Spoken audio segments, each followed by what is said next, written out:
All right, I want to talk to you guys about changing your run form, feeling awkward, and what you should be feeling if you are trying to make the change. My name is Steve Gonzo, physical therapist with Run Smart, and we're getting ready to launch the MidFoot Project, which is a 5-week run form boot camp that starts in April. And one of the things we always get asked of is, am I doing this right? What should I be feeling? And I wanted to cover that because you should be feeling something when you're trying to change your form. If you're interested in the MidFoot Project, before I get started, there is a link in this post. Depending on when you watch this, the price is either just about to go up or the program's closing. We only run it once a year, so if you want a step-by-step system to improving your run form, so you can run faster, reduce injuries, definitely check out the link in the post. So when you start making changes in run form, it's important that you do it right. There's two apps that I recommend, that we recommend in the MidFoot Project. One is Coach's Eye, the other is Huddle Technique app. Those are two apps that you can use to film yourself and look at things. But one of the biggest things we hear and we encourage people to feel is a little bit awkward when they're making a run form change. So think about this for a minute. When you say you've been running for, even if you're a new runner running for a couple of years, maybe you're running for 20 years, every step that you take ingrains that habit further and further into your kind of automated running system. Like when you go out for a run, you don't have to think to yourself, take a step, take a step, take a step, because it's just a ingrained habit at this point. Now, when we make changes to that ingrained habit, what ends up happening is you feel a couple things. One is you feel pretty awkward. So when we're looking at runners and we're saying like, yeah, you're going to feel awkward because it's completely different than what you used to do. It's going to feel like you have to pay attention to it because it's not a hard ingrained habit like it is normally. In fact, what we'll find with a lot of runners is that when they make the change, they start changing their foot strike, they start changing pieces of their run form, they actually get a little bit slower to start, and they feel like they are slower in general. Like they're breathing harder, they feel like it's more effort.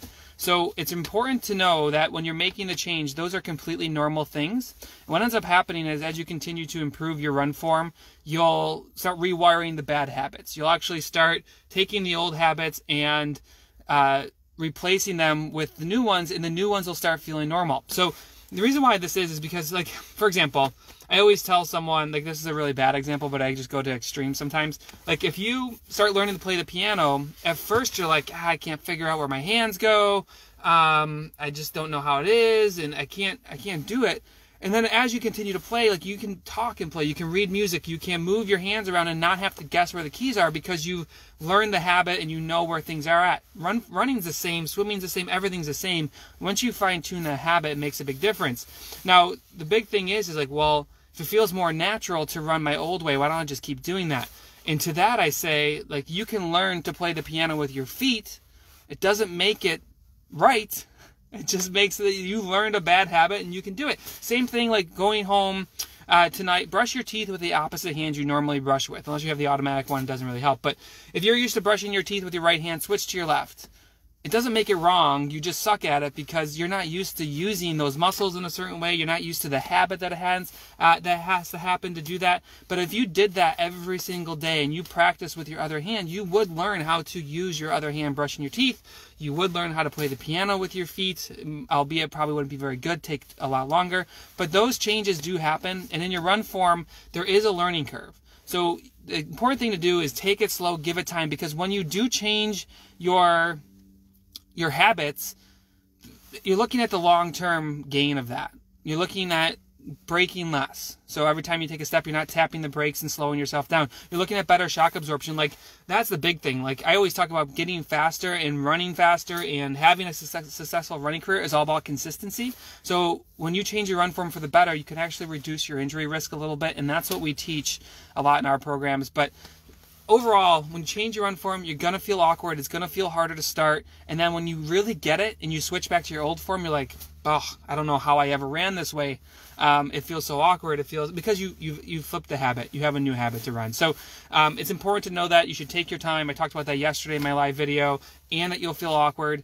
Now, if you want the exact drills, exercises, and everything that we use to improve run form at that first level, which is really foot strike and improving your foot mechanics, take a look at the link in this video.